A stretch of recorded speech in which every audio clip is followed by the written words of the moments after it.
bienvenidas, amables oyentes. Gracias por estar con nosotros en este su programa Diálogo Bíblico. Con ustedes el pastor Juan Millanao Orrego. Bienvenido, pastor. Muchas gracias. Iniciamos en esta semana unos temas dirigidos en el sermón de Pablo a Jesús propiamente tal. Se va a centrarse toda su conversación acerca de Jesús. Interesante porque de la semana tercera hasta la semana 11 va a hablarse de Jesús en sus diferentes aspectos en relación a la salvación del ser humano, en realidad. Y en esta oportunidad vamos a hablar de Jesús, el Hijo prometido. Hay un texto muy importante esta semana, queridos auditores, y es Hebreos 1, versos 2 y 3, que lee así: en estos postreros días nos ha hablado por el Hijo, a quien constituyó heredero de todo, y por quien asimismo hizo el universo, el cual, siendo el resplandor de su gloria y la imagen misma de su sustancia, y quien sustenta todas las cosas con la palabra de su poder, habiendo efectuado la purificación de nuestros pecados por medio de sí mismo, se sentó a la diestra de la majestad en las alturas. Quizá alguno de estos pensamientos uno lo ha leído en otra oportunidad, pero la dimensión que cobran, que tiene, en realidad no sé si la logramos entender. Porque quien es el que está hablando aquí es un personaje que si lo puede describir Pablo así, pero aún es limitante para lo que es realmente. Con las limitaciones del lenguaje humano. Claro, y además Pablo está hablándole a los seres humanos, de un ser humano a ser humano, transmitiendo una verdad tan hermosísima como la que acaba de... Y que tiene que ver con un ser divino humano. Claro. Como es el Señor, ¿no? Esos conceptos los vamos a ir desarrollando durante este trimestre, pero son extraordinariamente hermosos, y yo invitaría a usted que se lea y estudie más en profundidad, ¿no es cierto?, estas cosas. Por ejemplo, tú sabes, Adán y Eva pecaron. Lamentablemente fueron echados, pero por consecuencia de su pecado, para que no se abra ese pecado y sea eterno, ¿no es cierto? Pero, ¿qué es lo que dice Génesis 3:15? Mira que es tan hermoso un texto. Dice: y enemistad pondré entre ti y la mujer. Este conflicto que permanece hasta el día de hoy. Y entre tu simiente y la simiente suya. Y aquí viene: esta te herirá en la cabeza y tú le herirás en el calcañar. ¿Qué es lo que dice el texto? Que el conflicto partió saliendo de Adán y Eva, pero estaba la solución, un conflicto. Un conflicto realmente hermoso que lo gana nada menos que Jesús en la cruz del Calvario.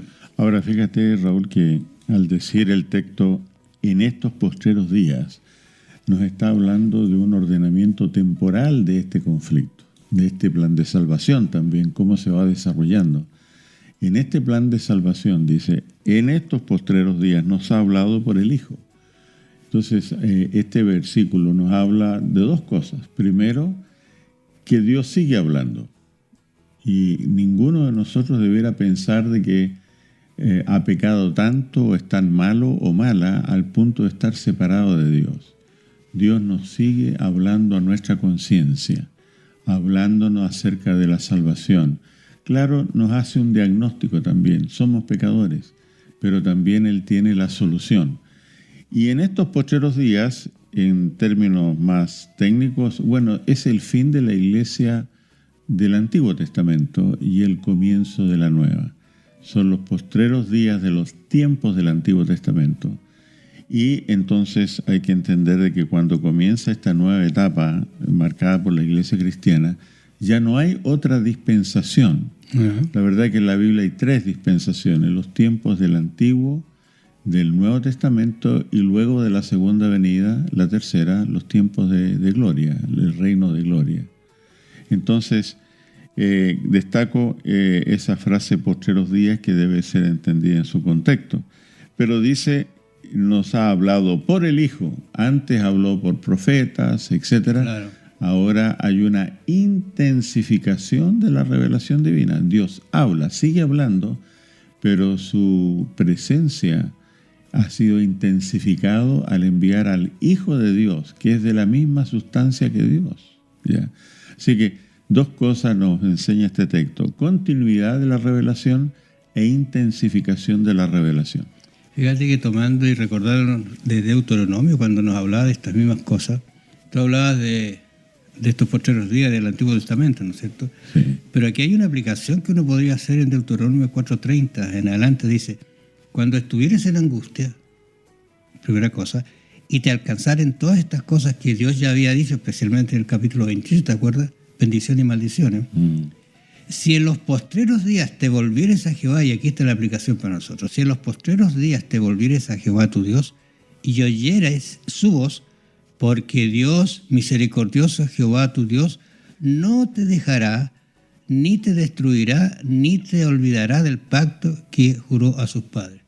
Eso es una promesa que nos llega hasta los días de hoy. Si hoy día, ¿no es cierto?, nosotros nos volvemos a Dios, en la angustia, en la prueba, en la dificultad, nos dice que allí va a estar Dios para socorrernos y ayudarnos. Ahora, ¿quién es el que nos va a socorrer y ayudarnos? Es uno que ha recibido una heredad. Dice: el Hijo a quien constituyó heredero de todo. Y voy a destacar ese todo, porque herederos hay, ¿no es cierto? Muchos herederos en este mundo han habido, hay y los habrá. Y entendemos lo que significa heredar. Pero hay un solo ser que es heredero de todo, dice aquí la Escritura, ¿ya? Y es muy interesante, heredero de todo.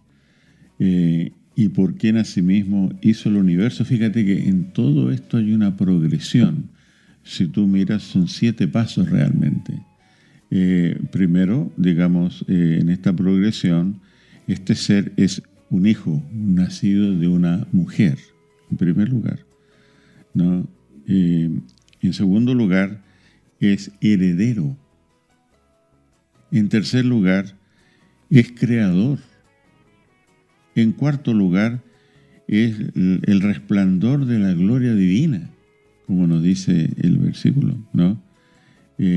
Luego, él expresa la imagen, hay una imagen definida en su persona, el carácter de su divina sustancia, como dice aquí, ¿no es cierto?, el versículo, ¿no?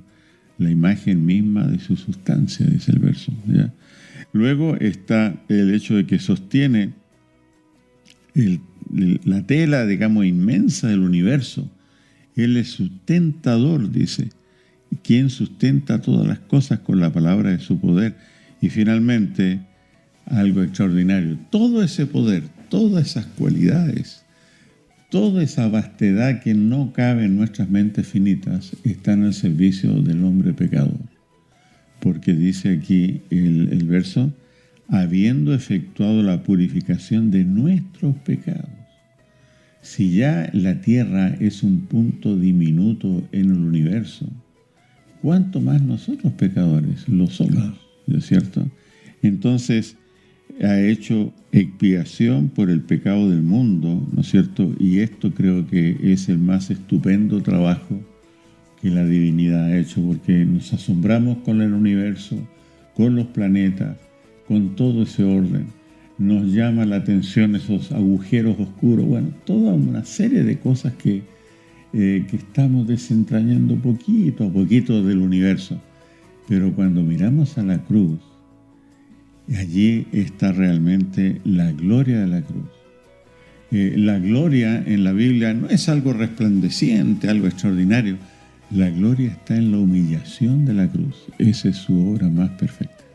Fíjate, terminando quizás nuestro bloque ahora, Colosenses 2:15, mira cómo lo dice: y despojando a los principados y a los potestados, a las potestades, los exhibió públicamente, triunfando sobre ellos en la cruz. El triunfo de la cruz. Gracias, amables oyentes, por su atención. Vamos a volver mañana. Bendiciones.